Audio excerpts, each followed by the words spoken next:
Hi. Hi. Market all time హైలో ఉంది కదా, నా స్టాక్స్ అని మంచి ప్రాఫిట్ లో ఉన్నాయి తెలుసా? అవునా, కంగ్రాట్స్ రా. అంత ఓవర్ కాన్ఫిడెంట్ అవ్వకు, ఎందుకంటే ఆల్ టైమ్ హై అంటేనే డేంజర్. ఏమైంది? మార్కెట్ ఆల్రెడీ అప్ లోనే ఉంది కదా.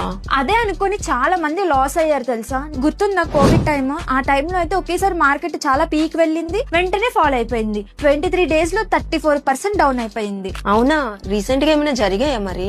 చాలా ఉన్నాయి.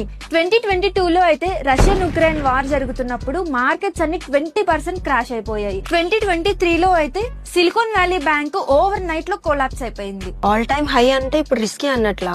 Exactly. High valuations, peak leverage, ఇంకా ఇన్వెస్టర్ కాంప్లసెన్సీ, ఇవన్నీ కూడా చాలా డేంజర్ టైం అన్నట్టు. ఒక్క గ్లోబల్ ఈవెంట్ ట్రిగర్ అయిందంటే చాలు, మొత్తం మార్కెట్ అంతా డౌన్ అయిపోతుంది. ఇప్పుడు నేను ఏం చేయాలైతే? సింపుల్, డైవర్సిఫై చేయి. ఇంకా స్టాక్స్, గోల్డ్ ఇలాంటివన్నీ కూడా నువ్వు మిక్స్ చేసుకో. హెడ్జింగ్ స్ట్రాటజీ యూజ్ చేయి. మొత్తం అంతా ఒకే దాంట్లో పెట్టకుండా కొంచెం కొంచెం ఒక్కొక్క దాంట్లో పెట్టుకుంటా వెళ్ళు. అప్పుడు మార్కెట్ డౌన్ అయినా కూడా నీకు ఎలాంటి ఎఫెక్ట్ అవ్వదు.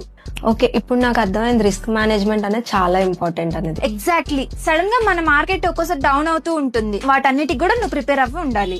సో చూసారు కదా, ఒక్క గ్లోబల్ ఈవెంట్ మన మార్కెట్ కి ఎంత ఎఫెక్ట్ చేస్తుందో. ఇలాంటి స్టాక్ మార్కెట్ ఇన్ఫర్మేషన్ కోసం ఇప్పుడే ఫాలో చేయండి మన చాణక్య స్టాక్ ట్రేడర్స్ ని. సో ఇలాంటి ఇన్డెప్త్ ఇన్ఫర్మేషన్ కావాలి అనుకుంటే మా యూట్యూబ్ ఛానల్ ని సబ్స్క్రైబ్ చేసుకోండి.